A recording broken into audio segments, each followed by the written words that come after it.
Well, good morning, everyone, and welcome to those watching via webcast. I'm Jason Marzek. I'm the director of the Adrienne Arsht Latin America Center here at the Atlantic Council. It's great to see so many familiar faces and new faces as well.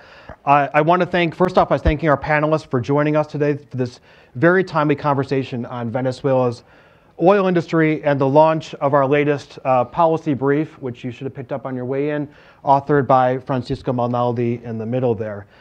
Before we get started, I'd like to also acknowledge that the partnership in today's event with the Atlantic Council's Global Energy Center, as well as with the Eurasia Center. First, as all of you know, oil has long been critical to Venezuela's economy, dating back to the creation of PDVSA in the 1970s, and in fact, well before that. During the Chavez years, oil money was key to supporting government programs, both domestic and international, but policies implemented by his government and perpetuated by the Maduro government are also at the root of the industry's current troubles. And today, the industry finds itself in a crisis of desperate proportions. A drop in the price of oil, years of mismanagement, forceful contract renegotiations, a siphoning of resources for political endeavors, and the list goes on and on and on. This has eroded the industry in a country where crude oil comprises about 95% of total exports. And stepping in, Russia and China have provided vital lifelines for a fledgling industry. So a couple questions. What does the future hold for oil production in one of the world's most oil-rich countries? And what does the demise of the industry mean for the country, its people, and regional security? I think this conversation really couldn't be more timely, and I encourage each of you again to read Francisco's new policy brief. And Francisco, again, congratulations on that. I think you really succinctly, in just 9 pages, including pictures, capture the key issues in this very approachable publication. So with that, I'm thrilled to welcome, this is in fact an all-star panel with incredibly diverse backgrounds that will allow us to analyze technical questions around the oil industry and its international implications, as well as provide a perspective on the resulting effects on regional security and humanitarian questions. We'll also look at the potential of U.S. oil sanctions and the possible effects of those potential sanctions. So let me start off by just briefly introducing, you have the full bios of each of the panelists, but let me just start off by briefly introducing each one. To my left is David Goldwyn. David Goldwyn is the chairman of the Atlantic Council Energy Advisory Group, a non-resident senior fellow in the Adrienne Arsht Latin America Center, and also president of Goldwyn Global Strategies, which is an international energy advisory consultancy. Among David's many positions, he also served as the U.S. State Department's Special Envoy and Coordinator from International Energy Affairs from 2009 to 2011. David has also heard me make this joke a number of times, that if we could give a award of black belt in energy knowledge, David would be first in line for that. His knowledge of global energy issues and regionally specific is unparalleled. So David, thanks for coming. One trick pony. One trick pony, exactly, but a good trick. Next is Rebecca Bill Chavez. Rebecca served as Deputy Assistant Secretary of Defense for Western Hemisphere Affairs from November 2013 through January 2017, where she oversaw hemispheric defense strategy and policy.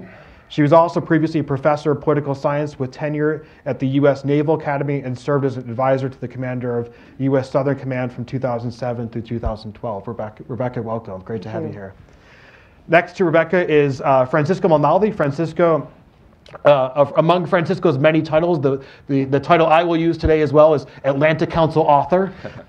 Francisco is the author of this publication we're releasing today. He is also a fellow in Latin America Energy at the Baker Institute for Public Policy at Rice University. And he is also the founding director and professor at the Center on Energy and the Environment at the Instituto de Estudios Superiores de Administración in Caracas. Welcome, Francisco. It's great to have you at the Atlantic Council again and authoring yet another Atlantic Council publication. Thank you. Happy to be here. Great to have you. Next is Carrie Contini. Carrie is a partner in the Outbound Trade Practice Group at Baker McKenzie and a leading sanctions expert. She has written on export controls and trade sanctions issues and is also co-chair of the Export Controls and Sanctions section of the Association of Women in International Trade. Carrie, welcome. Great to have you here. Thank you. And to provide a broader context for today's conversation, we're also joined by David Smolansky. David is mayor of Alatillo municipality in Caracas until September 2017, when he was forced to flee Venezuela. He is also Deputy Secretary General of Voluntad Popular. David, it's great to have you here and be able to give your firsthand perspective on some of the domestic implications of what's happening in the oil industry. Thank you for the invitation. To all of you, really thank you for being here. I think the panel today is incredibly important, incredibly diverse. Coming with all that's happening in Venezuela, coming now, I think 5 minutes after the announcement of Secretary Tillerson's resignation. We're not going to talk about that today on this panel, but there's a lot happening in the news, and we're going to get right to it. To all who are in the audience, we're going to have question and answer after the panel, but we also want to have some feedback in real time during today's conversation. On your chairs, there's instructions for a service called menti.com. And for those watching via webcast, you can log on to www.menti.com and enter in the code 456222. And then await for questions. And there'll be different portions of this conversation in which there'll be some interactivity. I promise that even I can make this service work. It's very easy. And so I encourage you all to do that. I think it'll make this conversation great. It'll be great to have some audience participation throughout. You can also join on Twitter as well using the hashtag #ACVenezuela and AC Energy. So with that, let me start off. Francisco, the first question, of course, is for you because you authored today's policy brief. For decades, Venezuela is ranked among the largest oil exporting countries in the world. We can clearly see from the reality that Venezuela has dramatically failed to sustain oil production. You talked about that a lot in your brief that you've put out today. I want to keep this conversation dynamic throughout, but I wanted to give you a few minutes in the beginning to go through, I think, one of the key questions you have in your brief, which is why and how did Venezuela's oil industry end up where it is now, especially based on kind of the historical context in which we've seen the potential for oil in Venezuela. Sure. So yeah, I mean the backlog of the Venezuelan oil industry is long in the making, and you mentioned some of the factors. The destruction of the national oil company is one of the key elements, and that started with the firing of 20,000 employees in 2003. Then with the politicization, making PDVSA into a sort of a social ministry. And at the time, that was hidden. The effects were hidden because the price of oil was so high that they could produce oil. Hiring people from abroad, spending a lot of money. But then, of course, and the other thing was over-extraction of resources all the time. This is one of the few national companies in the world that it has to be subsidized by the central bank. It's absurd. So basically, the government was taking every single dollar that they could out of the company. And as a result, when the price of oil collapsed, the company basically didn't have any cash to invest, and that resulted in a total collapse. One thing that most people miss is that the collapse of PDVSA is much more dramatic than the collapse of the oil industry put together, because more than half of the current production is done by joint ventures with foreign companies. It used to be just a fraction of the total, but now it's about 50%. And that's even though one of the other causes of the decline is the fact that the forceful renegotiation and expropriation of foreign companies caused them not to want to invest further. And there is not one oil project in Venezuela that has been concluded that started in the last 20 years. Oh. And what would you, when you make this comparison in your policy brief about, I want to drill down a little bit more about the collapse of PDVSA versus the collapse of the industry. I mean, how have you seen that? How have you seen that play out over the last few years, and maybe even looking a little bit further back to the Chavez years, where you mentioned that briefly, but you go into your policy brief about that being the root of kind of where the industry is today. Exactly. So most of the roots are in the past. No, we now have a debate, because the former president of PDVSA, Rafael Ramirez, is trying to argue that everything happened under Maduro. So it's not Chavez's fault or his fault. But clearly, all the roots are there. What happened after 2014 is because of the cash collapse. I mean, the company did not have any money. It got dramatically indebted during the period in which the price was high. And as a result, they started not paying all the service contractors. Basically, nobody got paid in Venezuela except Wall Street until recently. Right. Now Wall Street is even not getting paid. But that resulted in a massive collapse of investment and activity, particularly, as I said, in the PDVSA side. And the most productive fields of the countries have totally collapsed. What has sort of saved this collapse from being worse is not only the JVs, but the fact that the Orinoco Belt, the extra heavy oil production, went up until at least 2015, early 2016.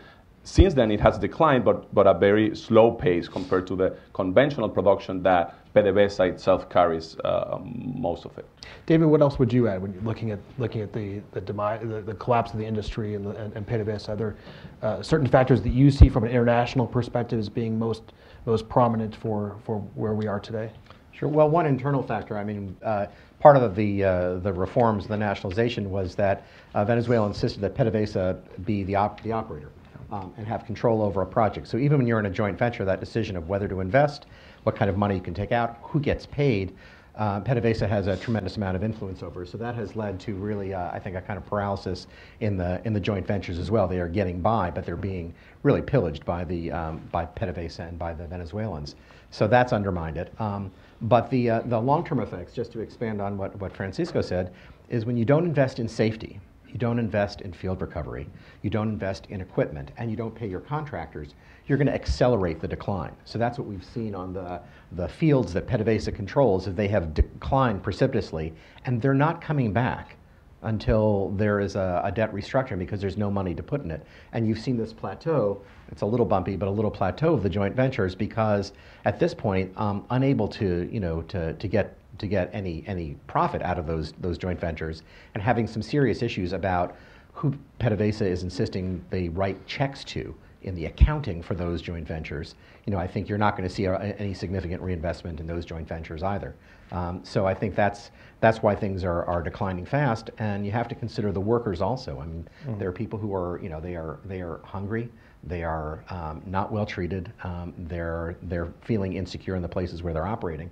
So the idea that these people are going to stay on the job in perpetuity, is pretty uncertain. I want to take get out your phones on menti.com. I want to ask the first question to everybody, which is we'll keep talking here, but who or what is responsible for the collapse of Venezuela's oil industry? And just type up one-word answer here, and we'll see a word cloud that will begin to appear on what the audience is saying. I wanted just to add one minor point to what he said, which is we'll talk about the collapse of the production from 3.5 million barrels to 1.6. But the other thing is that production should have gone up about 1 million barrels. I mean, most of these foreign companies had plans to expand production. Venezuela's production should be 5 million barrels, and it's 1.6. So that's the counterfactual. In the middle of the largest oil boom in recorded history, Venezuela's production collapsed instead of going up dramatically as it should have.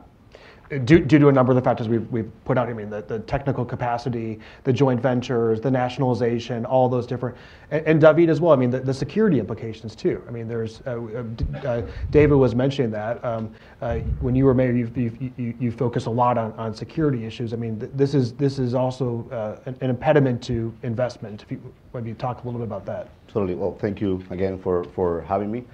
I have to say that I was mayor probably in one of the few towns in Venezuela that does not have oil at all. So that was a great learning. Obviously, it has an impact on security.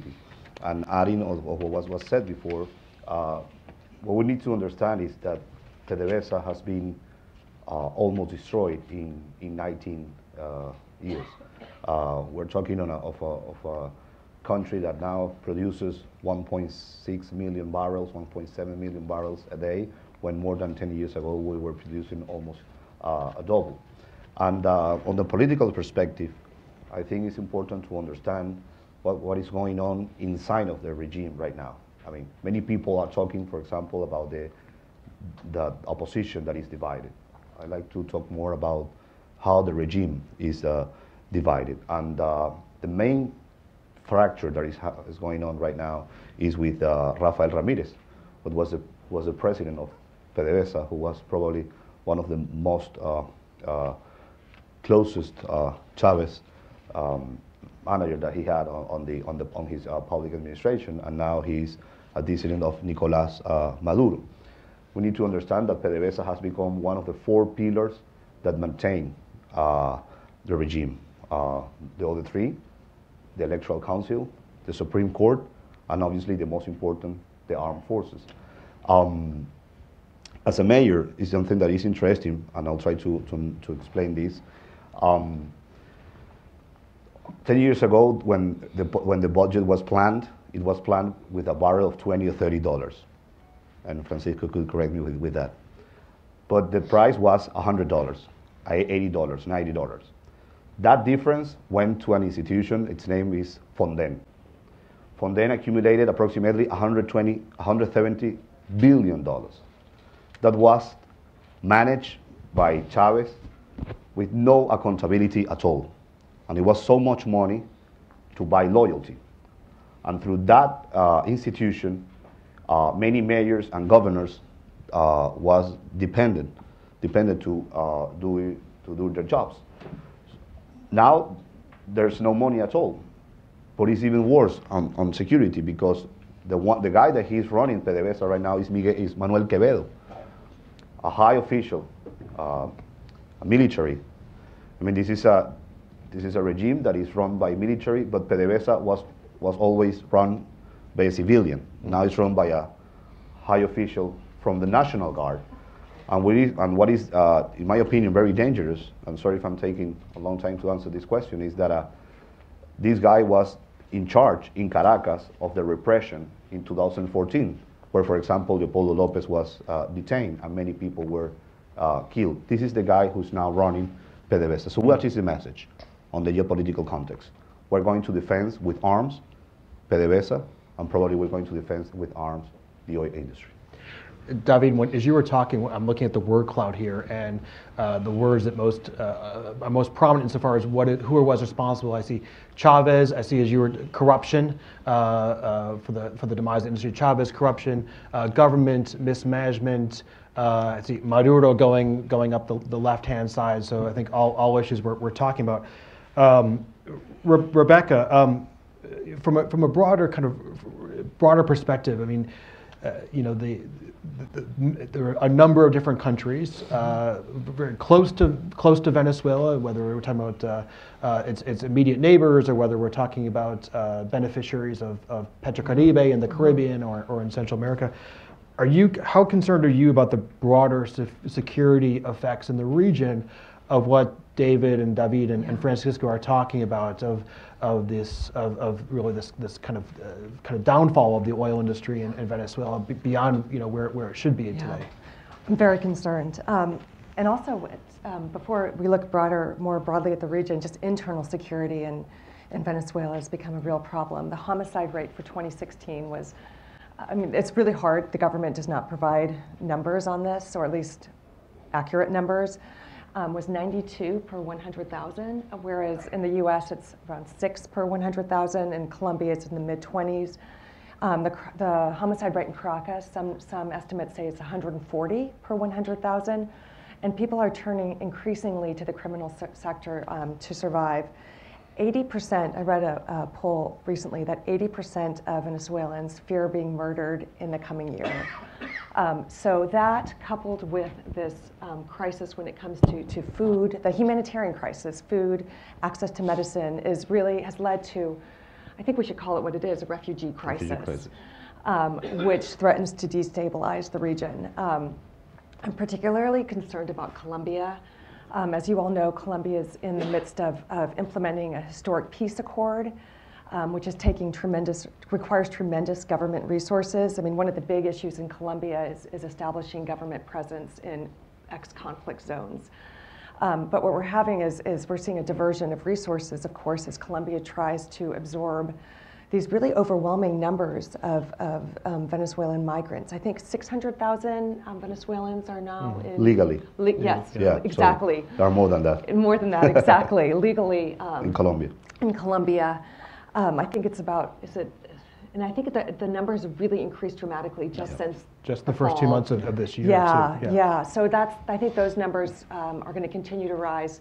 40% of Venezuelans report that they want to leave the country. And Colombia's responded. President Santos sent 3,000 troops to patrol the border, and he's tightened up visa restrictions, which I think is likely just to increase the number of illegal crossings and also make the journey into Colombia more perilous for the Venezuelans.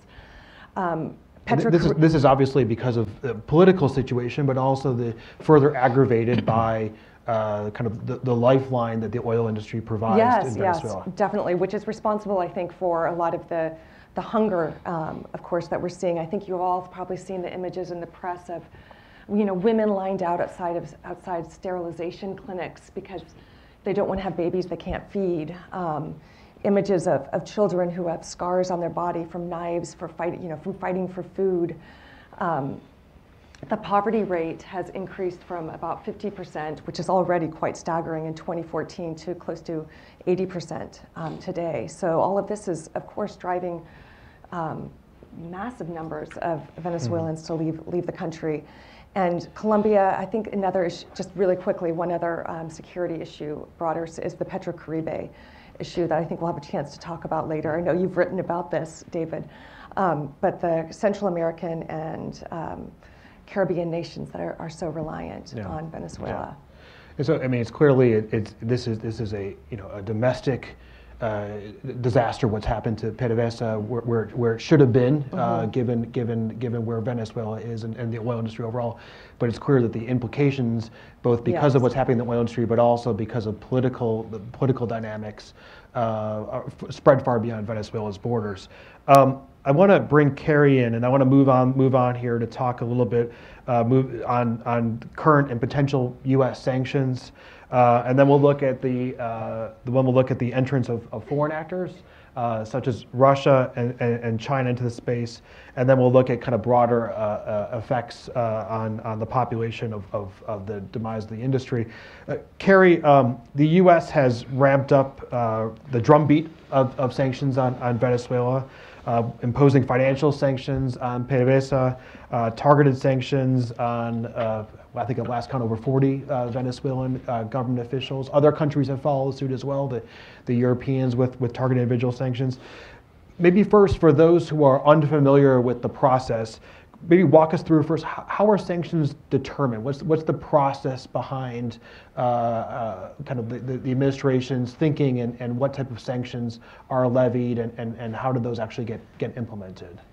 So sanctions are determined by the administration, so by the top of the administration, and the State Department specifically really has control over this process. If any of you have really worked much or worked much with sanctions in the past, you're probably familiar with OFAC. That's the Office of Foreign Assets Control, which is the office in the Treasury Department that's responsible for enforcing the sanctions. So if you're in the sanctions space, that's the agency you're going to hear about the most. But OFAC doesn't make its own policies. It takes direction from the State Department, and that's what happened here. And so what's been the process thus far in determining the sanctions? Yeah, so thus far, the sanctions that have been imposed have been very targeted and limited. It is not a full-fledged embargo of Venezuela or the government of Venezuela or even the oil industry. The sanctions imposed thus far have been really in two different categories. One category is sanctions on particular individuals or entities. So these are entities or individuals that are basically blacklisted. They can't be involved in any transactions involving the U.S. And that would include Maduro himself, who is in company with just a few other heads of state like Kim Jong-un and Bashar al-Assad. So that's really quite rare to have a head of state sanctioned in this way. And the CFO of PDVSA is also sanctioned. So that's one category. Those people are blacklisted from the U.S. or from dealings with U.S. companies. The other category is really this set of sanctions that pulled from the experience that the U.S. government had with the Russia sanctions a few years ago. So these are sanctions that target very specific types of activities, mostly financing, so extensions of credit to the government of Venezuela or to PDVSA. And they also target, in the Venezuela context, there were some new kind of instruments used that we didn't see in the Russia context, such as targeting bonds issued by the government of Venezuela. What the U.S. government in this case has said publicly, we don't know what they might say otherwise, that the goal here is not regime change, and they haven't actually necessarily said exactly what the goal is.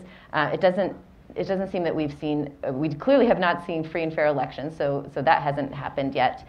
We have not seen any improvement in the lives of the Venezuelan people, so that hasn't happened yet. But if you look at the statements that were made when these financing and bond-related sanctions were imposed, what they really quoted as the sort of impetus for all of this was the fact that the government was selling state assets at a very low price, way below market value, as a way to get cash, and doing this at the expense of the Venezuelan people. So as a result of all of this, there was less cash to go around in the long run. The government had to slow down or really pull back from importing things like food and medicine.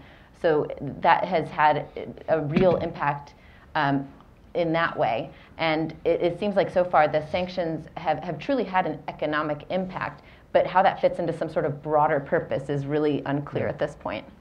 Francisco, how specifically do you see the sanctions implemented thus far having impacted the oil industry? Sure. So at the beginning, the only individual sanction that affected PDVSA was that the CFO was sanctioned personally. He was recently removed, but that started affecting, of course, the way U.S. companies did business with PDVSA. Then the financial sanctions, the limited financial sanctions, started having some effect because we have seen a significant decline in the amount of oil exported from Venezuela to the U.S. You could argue, well, partly it's because of the collapse of production, surely, but Venezuela, precisely because this is the place where PDVSA gets their cash, because a lot of the other oil it's committed, to repay debts. They actually have incentives and had tried to do so in the last few years to send as much oil as they can to the U.S. It's the most profitable place. And we have seen a very significant decline to almost half of what it was more than a year ago, partly because either companies have started, because the perspective of further sanctions and the problems of, getting letters of credit, PDVSA getting letters of credit for, those exports, etc. Some companies have decided to start, diverting and buying other oil. Venezuela itself have had a lot of, difficulty with a lot of financial issues. Citgo, the affiliate of PDVSA, has been buying much less oil than before and has some restrictions too. So in the end, the sanctions, even though were not targeted specifically to PDVSA, have had some effect. And they also have affected the partners of PDVSA in Venezuela. They are now much more cautious because you see when PDVSA doesn't pay on time ever, and so if PDVSA doesn't pay for 90 days, it could be seen as issuing debt to Venezuela, and so a lot of companies have been very hesitant to continue doing business that way. Dave, I want to turn to you on that as well. But first, David, how have you seen? Domestically within Venezuela, how have you seen the sanctions implemented thus far affecting the country? There's obviously they're used as rhetoric by the Maduro regime, but specifically with regard to the kind of the plight that the people are currently under and the humanitarian crisis in the country. Well, trying to explain that question with an anecdote that happened in Dominican Republic during the negotiations. There was a tweet that was not true that said that the U.S. will stop sanctions against the high officials from the regime, and those were and some that were sanctioned will not be will be quit. And Delcy Rodriguez, that is the president of the National Constitution, said, "Oh, the meeting is over. We don't need to be here anymore." I was told that of part of the team that was in Dominican Republic. What I want to say with it is that what they really fear right now is those targeted sanctions that you were mentioning, and I think I think it has to be expanded, and not only expanded on the U.S. government or Canadian government. I think the European Union that sanctioned at the beginning of the year 7 high officials could do more, and they have said that they are committed to do more. And I think what is more important is what happened with the sanctions in Latin America. I know that legislation in Latin America could be different from what the US or European Union could do through the sanctions, but there are high officials that with no problem at all travel freely through the region. They have properties, they have bank accounts. So you have a Grupo de Lima has 14 members that should be more with now. In my opinion, it could be more.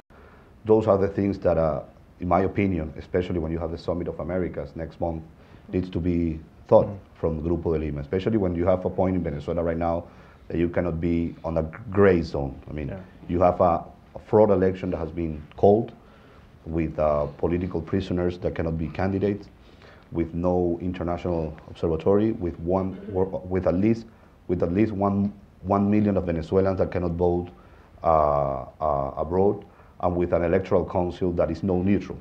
So I think, in my opinion, there are conditions in Venezuela for the international community to be more aggressive with the sanctions, but sanctions, as you said, I totally agree, have to be targeted of human rights violation, corruption, or drug trafficking.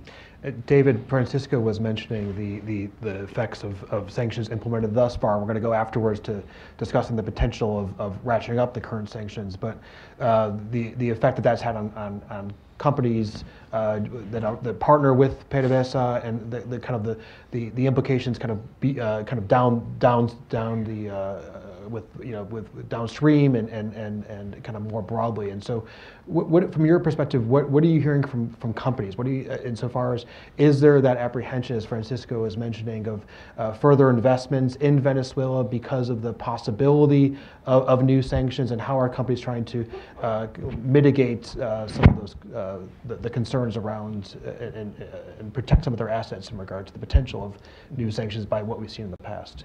Well, I think so far, most of the challenges that companies operating in Venezuela have are internal. It's dealing with their partner and trying to stay ahead of anti-corruption laws and maintain financial integrity, given that they're dealing with PDVSA. That's pretty significant. I think mostly what they're worried about is what comes next, which is whether the investments that they have essentially will be destroyed if there is either an embargo on crude of export, which would pretty much shut down operations completely, or even if they're, I think the banning the diluent exports, which enable Venezuela to blend its crude and sell it elsewhere, would be a cost and an irritant.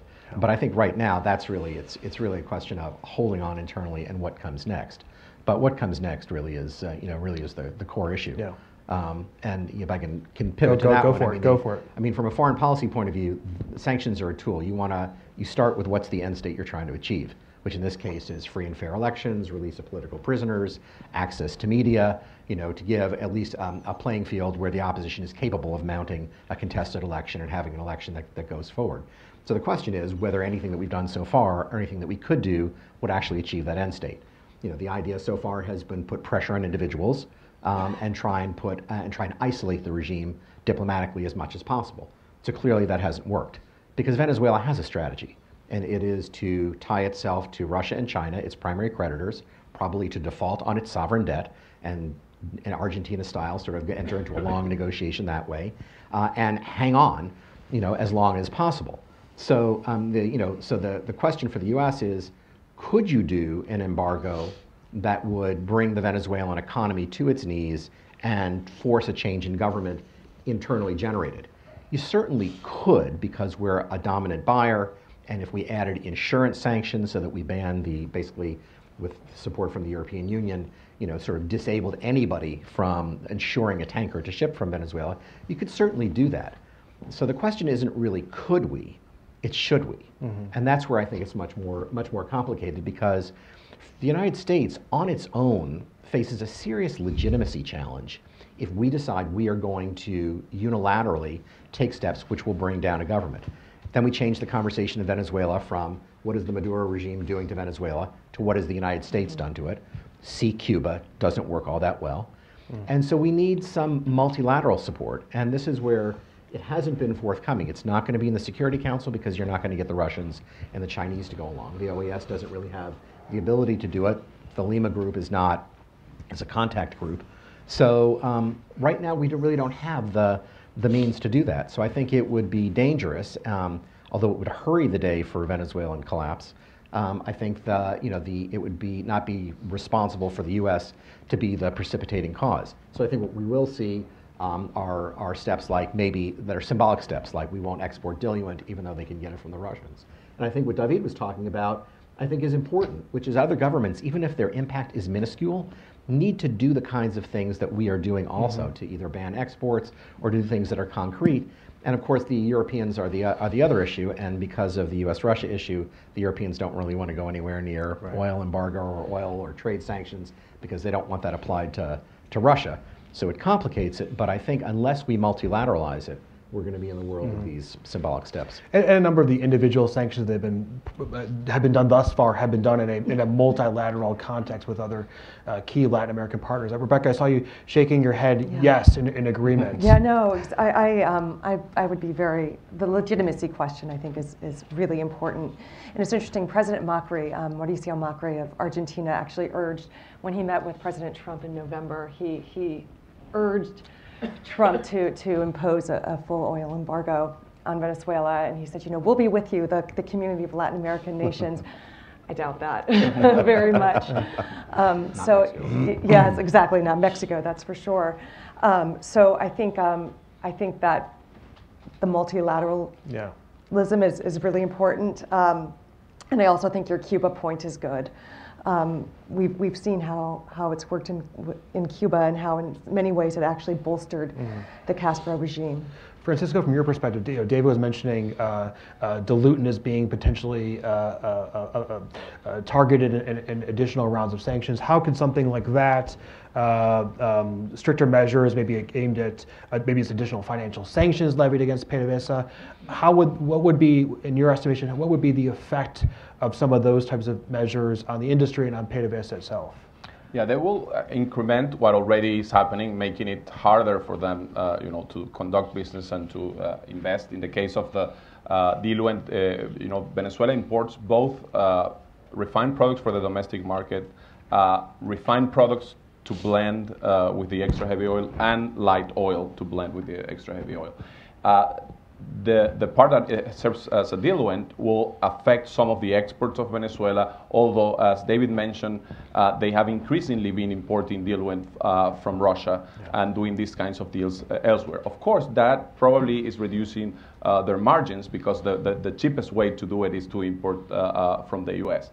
So they could solve that issue at a cost.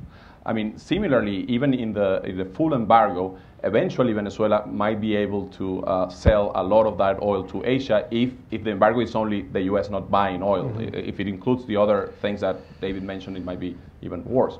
But at a significant cost in terms of cash flow, because the cost of transporting, the discount that they will have to get get the market there and to compete away from the barrels that are serving those markets. So that will further. On the broader issue, I think I agree with what has been said. The sanctions are a very blunt instrument, and even though the stated objective is not regime change, the thing is that, of course, free and fair elections under the current conditions will lead to regime change, and as a result, that makes it very hard for that to happen. So I think that it might result a very open embargo might result in the government being able to blame everything that happens on the U.S. afterwards. So I think it's smarter, as David said, to continue with targeted sanctions and looking at specific measures that put pressure and that make the government think twice about how to proceed. Carrie is the sanctions expert on the panel. I'm going to turn to you, and as we're talking, you see the next question is appeared up on the screen, so feel free to vote as we're talking, and the question is, should the U.S. impose sanctions on Venezuela's oil industry? Carrie, where have you seen, let's take this, take advantage of your global perspective here. Where have you seen some of the measures that we're talking about? Obviously, they change based on the country in question. Where have you seen those, them be most effective looking around the world insofar as U.S. sanctions policy? We're talking about Iran, whether we're talking about Russia. What are the kind of the most effective tools to make sanctions work?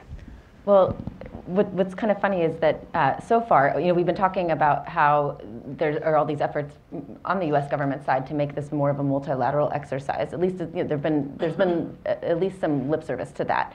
But so far, the sanctions that have been imposed have not really been multilateral. There have been some designations that correspond between the U.S., Canada, Mexico, a few other jurisdictions, but that's very specific to these individuals. These broader financing prohibitions have really been unilateral efforts, and that's to be contrasted with what we saw under the Obama administration with Iran and Russia. And Russia is a very good example to use as a comparison, because the restrictions were quite similar. In the Russia context, we really worked hand in hand with the European Union to come up with a set of restrictions that are very similar to the ones we're seeing now for Russia. They didn't work exactly the same way in the U.S. and the EU. There were some distinctions, but it was a hugely multilateral effort from the beginning. We're not really seeing that here. But one thing I also wanted to mention is that from the standpoint of the impact of unilateral sanctions, at least the ones we've imposed so far, it is true, and we keep saying the sanctions imposed so far are targeted. That is a true statement, but the impact is much broader than that. So basically, over the past 8, 9, 10 years or so, the agency I mentioned before, OFAC, which enforces the sanctions, has, in collaboration with other U.S. government agencies, has enforced the U.S. sanctions against Iran, Sudan, Syria, North Korea, Cuba, et cetera, against non-U.S. financial institutions that deal in U.S. dollars in ways that touch upon the prohibitions and the sanctions. And those cases have become bigger and bigger. And in the past several years, we've seen billions of dollars in fines against these non-U.S. financial institutions.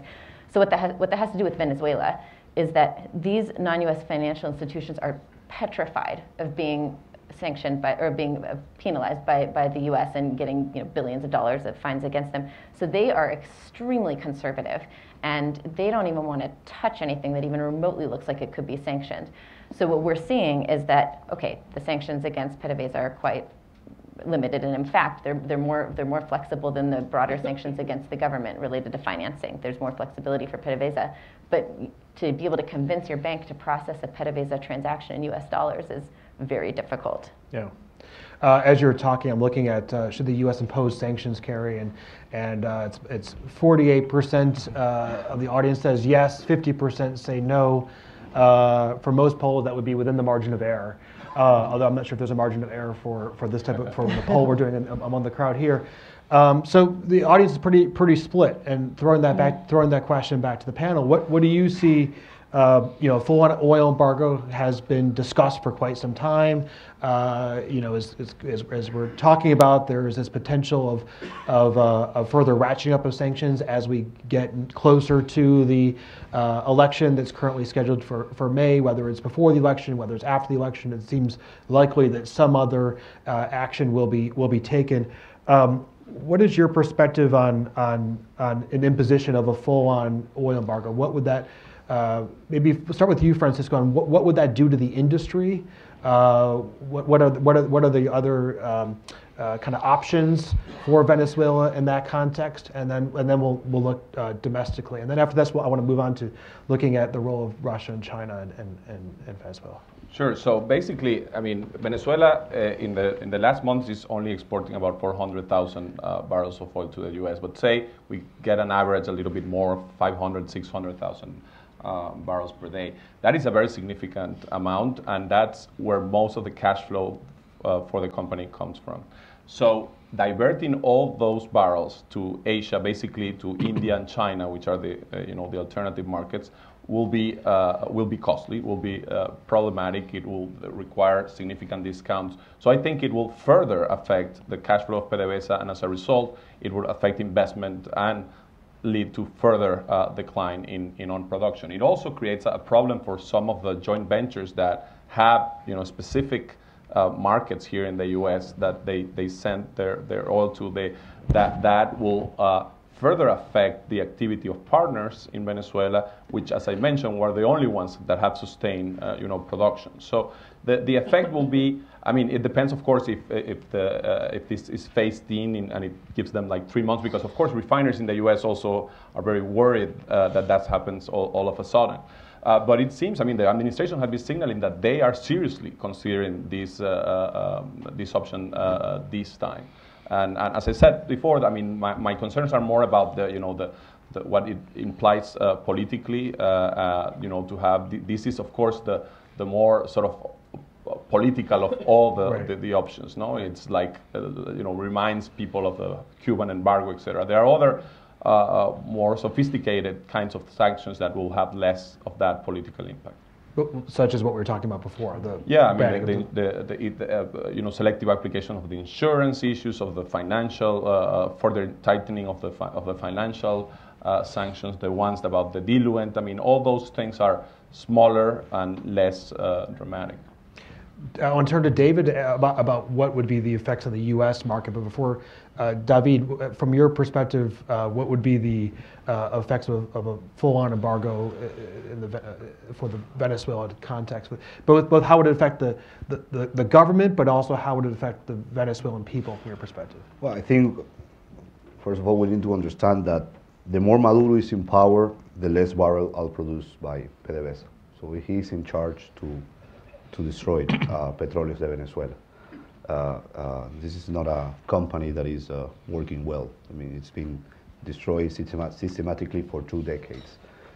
So in my opinion, there are other options before our embargo. And then you can correct me, but there are like 70 or 80,000 barrels of gasoline or oil products that are sold every day from the U.S. to Venezuela. Those are the things that you can stop. Instead of stop buying, stop selling. So can you imagine Nicolás Maduro in the main square of Caracas shouting that, oh, the U.S. is not selling gasoline anymore to Venezuela? What a contradiction politically and economically. Or more targeted sanctions, not only from the U.S. but from other countries. So those are the strategies that, in my opinion, have to be applied right now. David, from a U.S., there's been a lot of discussions here on what would be the effects on the U.S. oil market and how the administration is thinking about if it does go down this road of a full embargo, thinking about how it would mitigate the effects on U.S. industry. Can you talk a little bit about what effects this could have on the U.S. market, and then also how the administration is thinking about potentially mitigating some of those effects? Sure. Well, I mean, if you had an effective embargo, it would impose pretty significant costs on U.S. refiners. They can get some heavy crude from other places we have already. People are appreciating Canadian oil by pipeline in a way they haven't for a while. But it would have a cost there. It would have a cost on gasoline prices. It would have an impact on employment in the Gulf Coast. For these refineries to reconfigure to use lighter oils, it would probably cost them something like $10 million a month just to catch up, billions really to reconfigure because they were built for that. And so the administration is worried about taking an action that will increase gasoline prices during the summer driving season before a midterm election in which they've got problems. Yeah. So that's the biggest headwind, more than the regional implications, the administration taking action on that. And of course it would have external impacts as well. OPEC would be pretty happy. This would probably save the OPEC deal. Fans of the SPR would appreciate the U.S. would have newfound appreciation for the Strategic Petroleum Reserve, which has a significant amount of heavy oil, which could be used to bridge a short-term significant disruption in supplies for U.S. refineries. But you're not going to drain the reserve over a year to cover a market change. So that's a short-term impact. But all that said, so so it could have definitely harmful effects domestically and sort of push prices up on the global level. I just think, as I said before, I don't think we should do an embargo. I think there is a better way. We have so far been all stick and no carrot. And I think there is a path forward for Venezuela as a country. They're going to have to restructure their sovereign debt. They're going to have to restructure the PDVSA debt. And I think if, with other partners, if we were to paint a picture of what the world looks like for a Venezuelan government that was willing to create a level playing field that would allow for reinvestment, that might give people in Venezuela a reason, to support a positive program rather than just oppose the measures that are right there right now. And the IMF has looked at this. It's something like $30 billion. It's 7 times their drawing rights. It's Ukraine on steroids. But that's what's going to happen at some point. The question is just when. And we haven't really talked about that, and I think that's worth putting into the mix.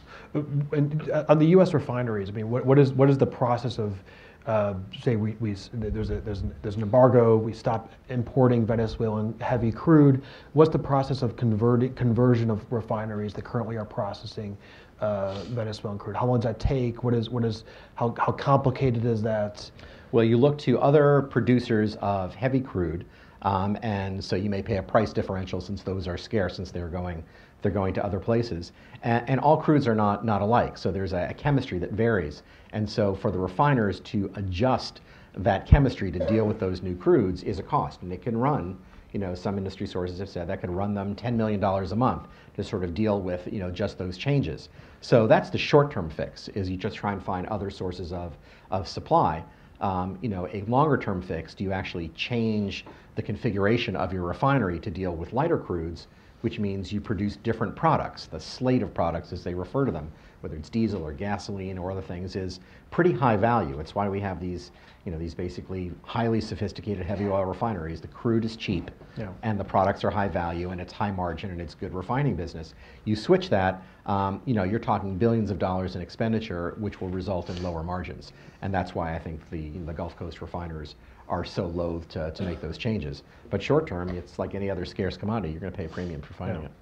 I totally agree with that. I think one additional important geopolitical effect is, that makes the Keystone Pipeline much more, important and influential. Right. If the Keystone Pipeline was running right now, almost all the barrels of Venezuela could be supplied, all actually, the barrels that Venezuela is supplying could be supplied by the Canadians. As you point out, there's some differences in the type of crude, but basically the heavy crude will be there, and cheaply and easily.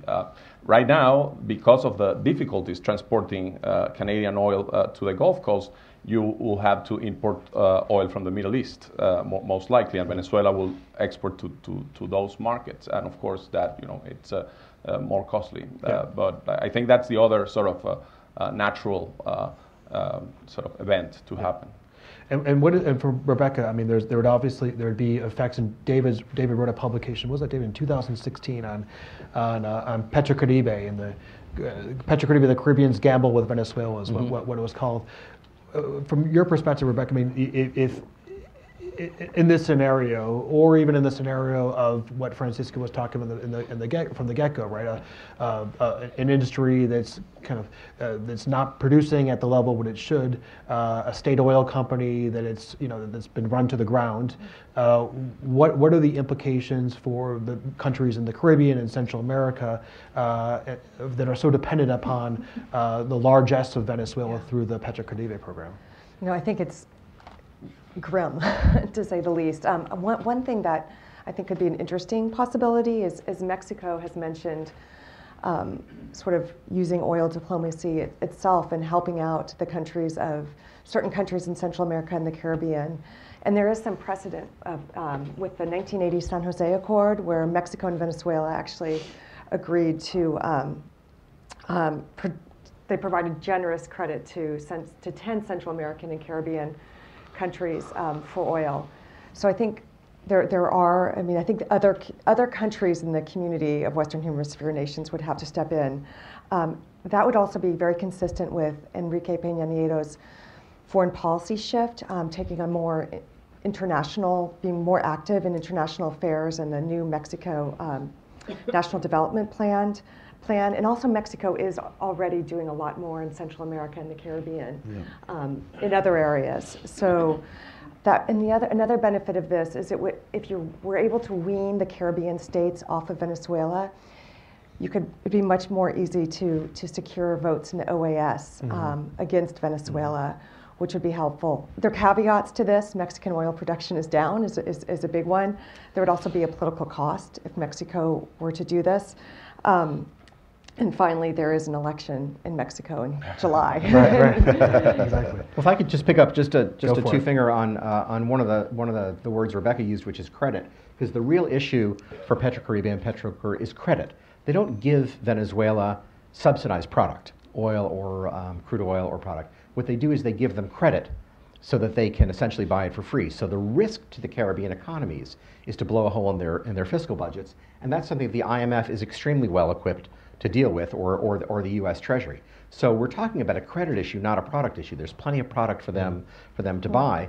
But it's true that Venezuela was there for the Caribbean and Central American nations when the U.S. was not, and they're loath to give up their political support. But that's another case where some U.S. leadership working with the IMF could provide that assurance, telegraph that assurance to Caribbean nations that they will not be left in the lurch, and the cost of that, I think the Venezuelan subsidy years ago when prices were higher was $2 billion a year. So in the scope of international finance, you're not talking about that much money. You step in with something like that, I think you get the political benefit, and I think to its credit, the administration is continuing the Caribbean Energy Security Initiative, which is also helping Caribbean economies wean themselves from diesel and kerosene onto renewables and natural gas. And specifically on that credit, David, the credit depends on the price of oil in global markets, right? And so the subsidy, the higher the price, the higher the subsidy. So right now it's not that much. Right. The other thing is that a lot of those barrels are actually not going anymore. You know, Venezuela has dramatically declined what is given to Petrocaribe. One of the problems is that most of these islands can only take products. They don't have refineries, and as a result, Venezuela has a collapse in their refining system. So a lot of the costs have been already paid, but there are countries, well, there is one country that is going to suffer dramatically, which is Cuba, in case they remove totally those subsidies.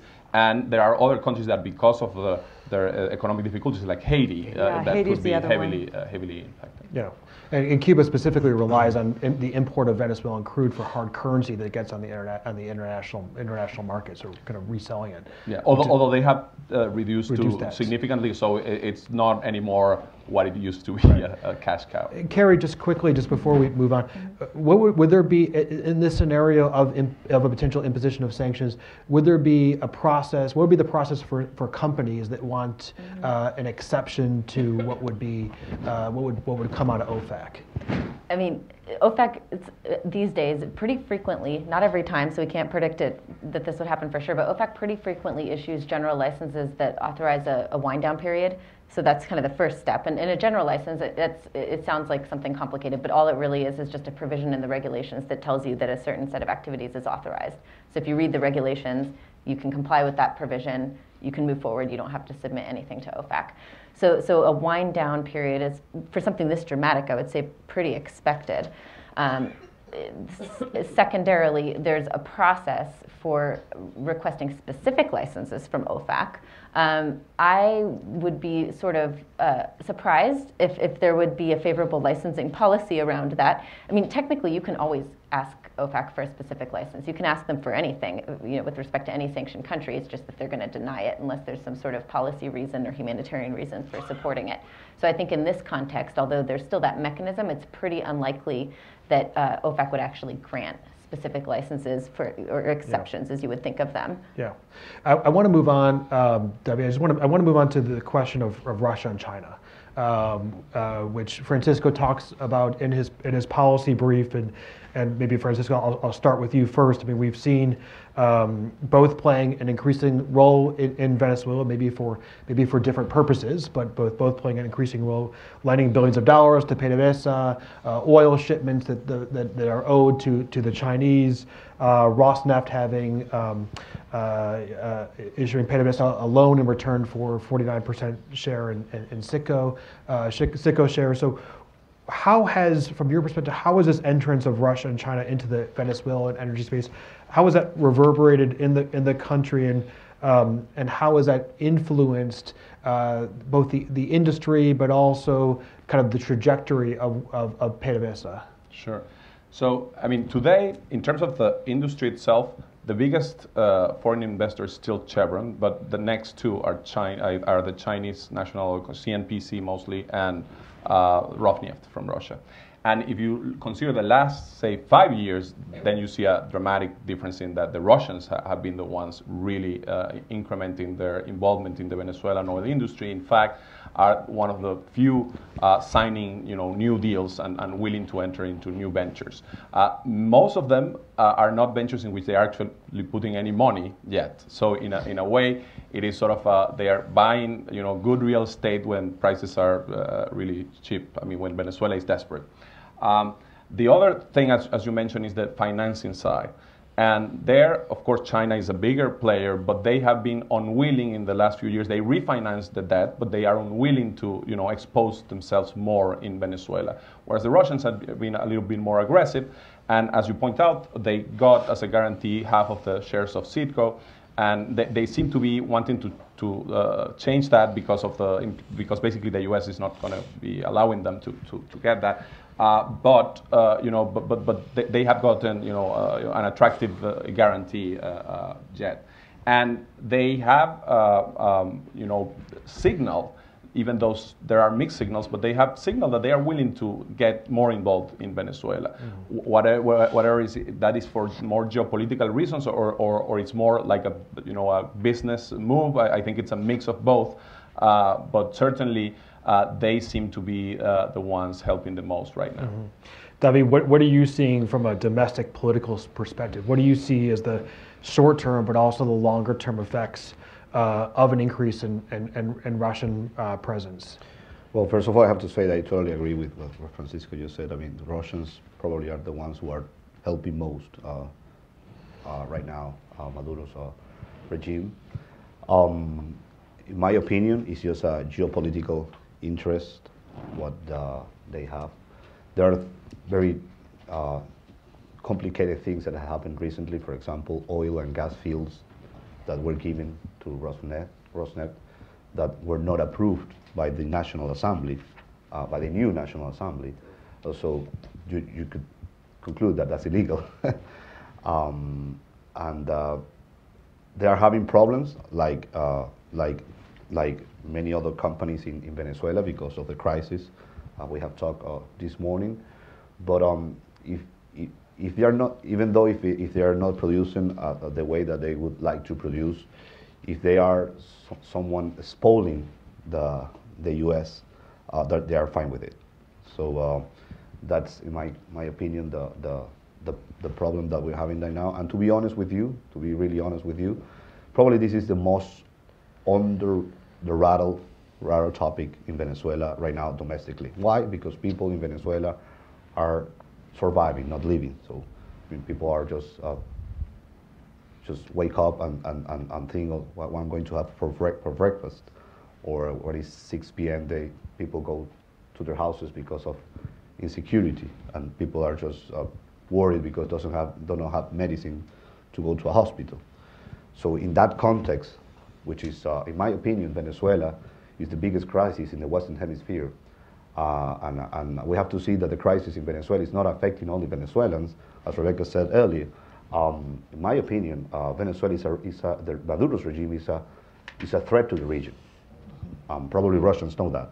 Yeah. And this is a topic that, domestically talking, is under the radar. And Carrie, I mean, part of the Russian interest could also be, I mean, you've done a lot of work on Russian sanctions. I mean, there's also partly because of Russia's limitations, because of sanctions that are imposed on it from U.S. sanctions that are imposed on Russia, and so there's limited parts of the world in which Russia can invest too. Partly, if you can explain a little bit about kind of the situation Russia's in and why that, both for geopolitical reasons, but also because of the larger sanctions question, why that makes Venezuela an attractive destination.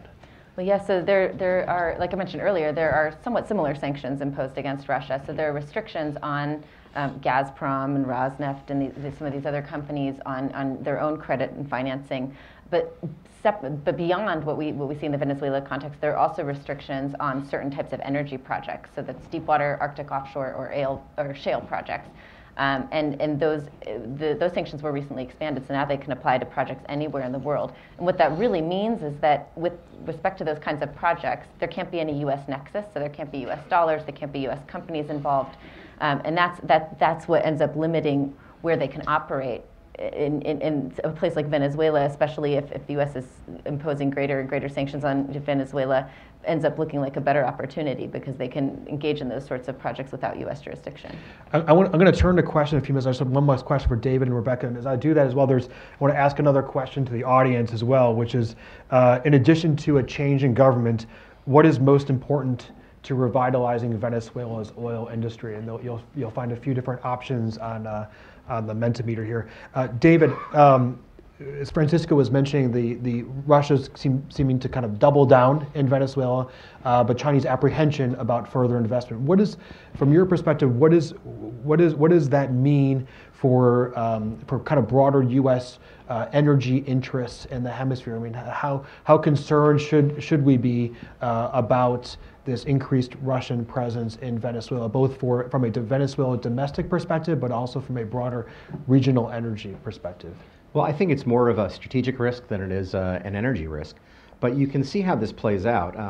Basically, Russian and Chinese credit support has already extended the regime.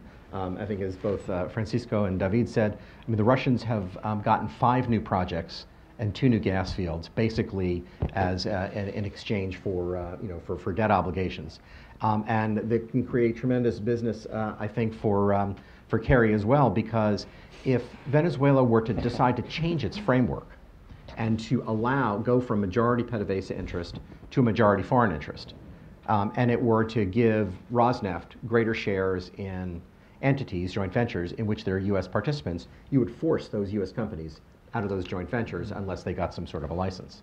And as those Russia sanctions maybe move extraterritorial, you would have pressure on foreign companies that are in joint ventures with Venezuela to get out too. So you would have then, sort of a forced exit of Western companies, and you could have essentially a bankruptcy fire sale to Russia and China of Venezuela. So then you've got a tremendous long-term Russian and Chinese presence in Venezuela, and all of the things that we push for, greater democratization, better relations with the neighbors, counter narcotics, you name it, that agenda goes out the window with both of those countries having a dominant position.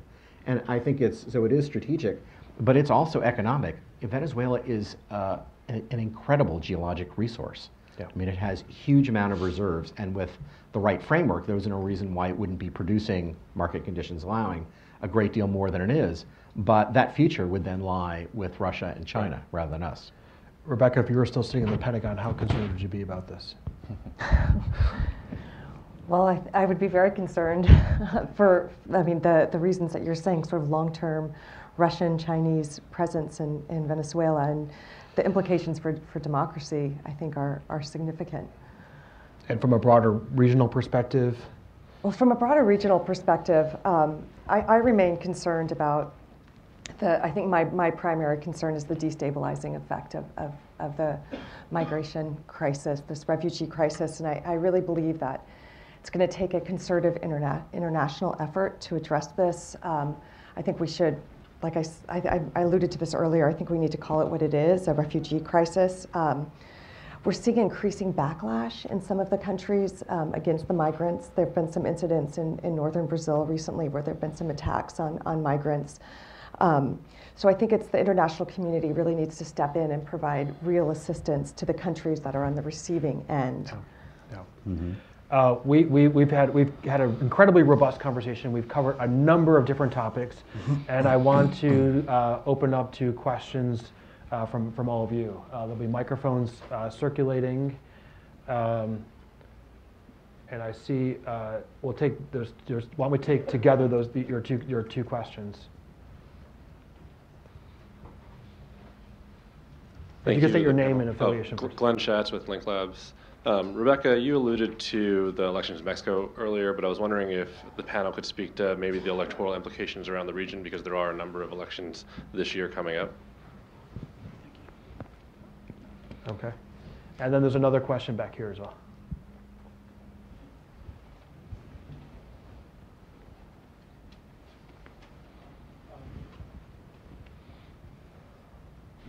Okay. Good morning, Alex Sanchez. I'm an analyst here in DC. One question for Francisco. Have you researched the Isla refinery in Curaçao, which is controlled by PDVSA? Curaçao depends on tourism and the refinery for its economy, and it refines Venezuelan crude oil. Have you heard about anything that is going to happen with this refinery since there's no enough oil that's going from Venezuela to the refinery? And another question is, I heard that in January, a Panamanian oil tanker called the Proteo was stopped in Curaçao because apparently it was being held hostage by international companies that were owed by the Venezuelan government. Have you heard anything about this ship and what happened to it? Thank you. Okay, thank you. We'll take these two questions. Actually, why don't we take the question up front as well, and then we can, because we have limited time. The second row here, thank you. Hi, Laura Natera from the Inter-American Bank of Development. First of all, I want to thank David for being here as a Venezuelan. I thank you so much for all the efforts that you have done for our community lately and all over your career. My question will be for Rebecca. We have mentioned how the sanctions that were placed might or might not affect the government of Venezuela, but I think you mentioned a very good point about the refugee crisis and what are the steps that we're going to take to somehow make more easy to resolve the situation. Let's put it on that. I have seen that the UN Refugee Agency just released a report a month ago on the refugee crisis in Venezuela, and that it asked the countries that are receiving all these immigrants to, provide a solution for them. I just want to ask what are the thoughts of the U.S. government on this and what steps will be taken. Okay, great, thanks. Why don't we start with the targeted questions first? Maybe Francisco, you first on the Curacao, on the refinery in Curacao and Panama, and then we'll go to you, Rebecca, on the refugee, and then a question for the group on the implications of elections. Sure. The Refinería Isla issue in Curaçao is a very interesting one because that refinery requires a lot of investments, and the Curaçao government has been, pushing PDVSA to do those investments, a variety of things, including environmental issues, and PDVSA, of course, doesn't have $1 to do that, and it's not even investing in their own refineries. So that has created a lot of tension between the two countries. As you probably know, Venezuela for a while imposed an embargo on the three islands of Aruba, Bonaire, and Curaçao. Part of the story apparently has to do with gold being smuggled to those islands. But I think the other big geopolitical issue between Venezuela and these three islands is that they have facilities that are very relevant for Venezuela, and they are all in the process of renegotiating contracts, and as a result, Venezuela is trying to push hard for to have a position in which they don't have to invest and keep that. I think it has its ups and downs, but both the Aruba and Curaçao refinery are very relevant still for PDVSA. In terms of the shipment, I haven't followed. I don't know what happened afterwards, but that was a very interesting development that we have seen increasing attempts by different creditors, including, interestingly, Sinopec, a state-owned Chinese company, trying to force PDVSA to pay using as many resources as they can, including ceasing shipments. I think my understanding that in the long run, PDVSA could totally avoid that by doing things in a certain way, FOB with other shipments, etc. Of course, the insurance issue is a bigger issue, but if we have the combination of both, full-blown default with sanctions, I think the limitations for PDVSA will be increasingly difficult to sustain, and that, going back to the previous question, will put them totally in the hands of Russia and China in terms of everything, financing, marketing the oil. It will be the full thing. Yeah. Rebecca, a question for you on the refugee issue. Okay, on the refugee issue, so I honestly don't have any insight into what the current administration is doing about this, other than what we read in the press, which is I think that there are conversations going on with the other countries in the Americas. I do think that a lot of the push for this conversation is coming from within the region, in particular those countries that are absorbing the most. So the Colombias, Brazils. I think some Caribbean islands like Trinidad and Tobago is pushing this discussion. I think Trinidad and Tobago has received 40,000. Yeah, but incredibly, Trinidad and Tobago is not in the Grupo de Lima and has not voted in the OAS. So that's all the things that have to work in the Caribbean. Exactly. And speaking of the OAS, I had lunch with Luis Almagro recently, and he was talking about working in the OAS and trying to get a vote on Venezuela. And he used an image which I loved. He said it's like nadar, and he said it was like swimming in dulce de leche. It's like he's like we're not getting anywhere. So yes, but I do think that this conversation is essential, and I think the OAS is another place.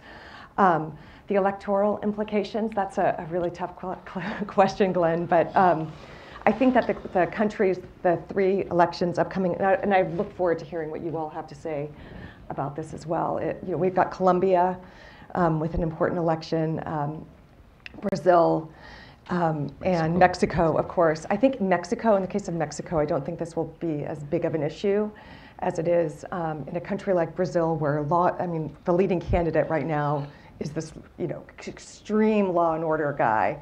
And if there is anti-immigrant sentiment stemming from this, I could see him being able to kind of tap into this and use it as a way to rally votes. I haven't seen yet if it's come into his campaign rhetoric, but I could imagine that being the case. I have thoughts on the elections, but I want to turn to the panel first for other people to share their perspective on how Brazil, Colombia, and Mexico could the impacts of those results. That's a very important question. When I said before that Maduro's regime is a threat to the region, it's not only because of human rights violation, migration, drug trafficking, money laundering.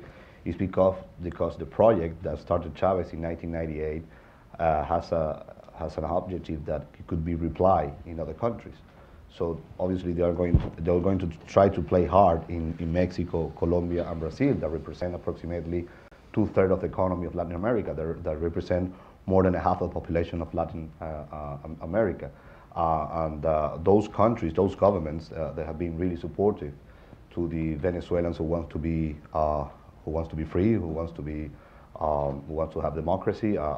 I'm a part of that. I mean, after I was removed from office and I had a warrant of arrest and I went to 35 days in clandestinity, the only way that I had is to flee my country through Brazil. And I always be thankful to Minister of Foreign Affairs Aloysio Nunes, because he understood what was to be in a dictatorship. So those elections are really important, and I hope that the democracy will prevail in those countries. Having said that, in Venezuela we have elections, but it's a fraud. We don't know if it will be in May 20, and in Cuba will be a change of power also. So I mean, the things in the region are very interesting the next months.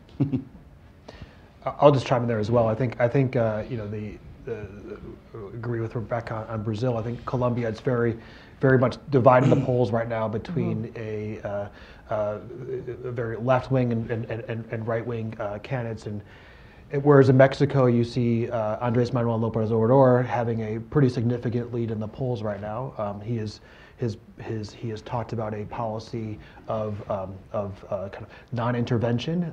So I think under an AMLO government, you could probably see a pullback in some of Mexico's kind of leading position that it's taken with regard to the Lima group on issues of Venezuela. But again, elections are never decided until after the vote has happened, except for I guess in Venezuela.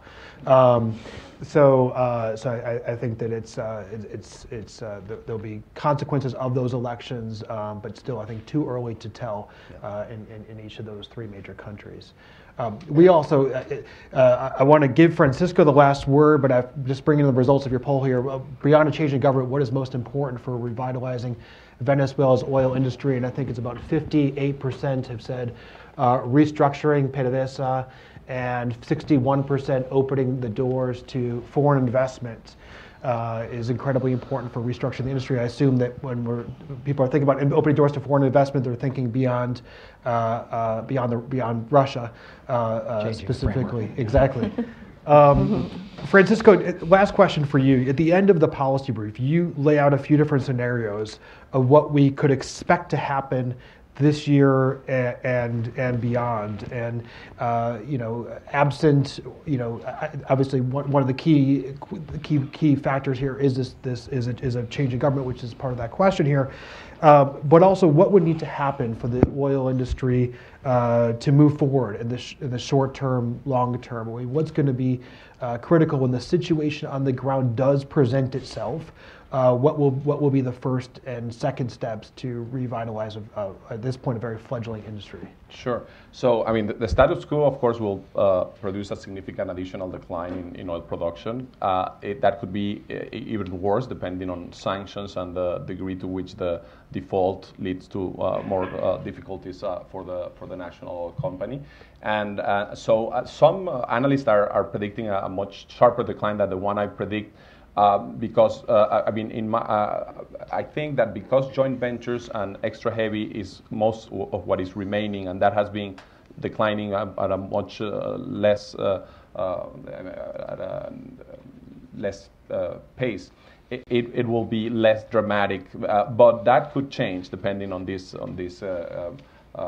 sanctions and other factors. However, the oil industry in Venezuela has been said, tremendous potential. This is a country that already has the oil discovered. You have all the Mexican oil reform is to find oil.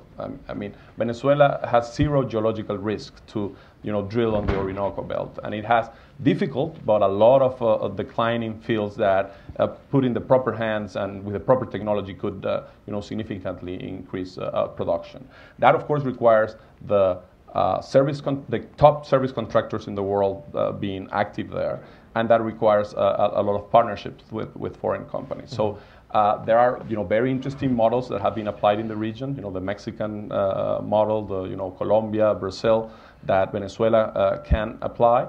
That without a doubt will require a very significant foreign investment, because PDVSA in any scenario, unless the price of oil is above $200, will not have the cash to invest. And the magnitude of investments is huge. It's at least 16, $18 billion in additional investment per year in a country in which not even imports are that at this point. So the government faces this difficulty between deciding to pay debt, invest in oil, and bring in food to the Venezuelans. And without a doubt, they will not be able to invest. It will have to be done by foreign companies. But the potential is huge. I mean, it will be competitive because there are other countries. I mean, everyone is opening at the same time. But I think with the right conditions, the increase in investment could be spectacular. Well, with that, please join me in thanking. I think this has been incredibly insightful. Did you want to say one thing quickly, David? Just very short. I just want to say that it's fantastic that Venezuela has the biggest oil reserve in the world, and we have a potential to be better. Obviously, we need to have democracy, we need to have solid institutions, and we need to have freedom to achieve that. It will be costly, and Francisco knows that much better than me. It will be costly to recover PDVSA. But I just want to say that I'm a part of a generation. I'm 32 years old. I'm a part of a generation that when I was a child, the oil barrel was one digit, $8. When I was a teenager or 20 years, it was 2 digits, and also we had 3 digits when we had $100. And the crisis has worsened. 97% of our exports are oil. Oil is great, but it's not the only thing on the economy, and we need to use oil to diversify the economy with models like the Mexican and Brazil that Francisco said, but the Norwegian model also is great for Venezuela. I mean, let's use oil to diversify the economy and to have a better, to recover democracy and have a better democracy. I think that's my perspective as someone of our generation that had seen oil going on a $8, $30, $100, and has not solved the problems. Thank you. No, thank you, David. Very incredibly important. And also, when you were when you were younger, I'm sure you didn't anticipate seeing lines that we see now, 8 hours a day of lines at the gas stations in Venezuela, or blackouts in large parts of the country, a country that's so rich in energy reserves and has been so fundamentally mismanaged, as we talked about over the course of this panel. So please, this as well. This is we at the Atlantic Council have been doing a number of different events and publications on Venezuela. It's something that we continue to follow. We fundamentally believe that not only is there an opportunity to play a role in and further vocalizing with the international community the importance of change, but that more partners are necessary for Venezuela moving forward. So with that, I want to thank David, Rebecca, Francisco. Congratulations again on the policy brief, Carrie and David, and thank my colleague Roberta Braga, who did all the great work in organizing today's event. And thank you all for joining us.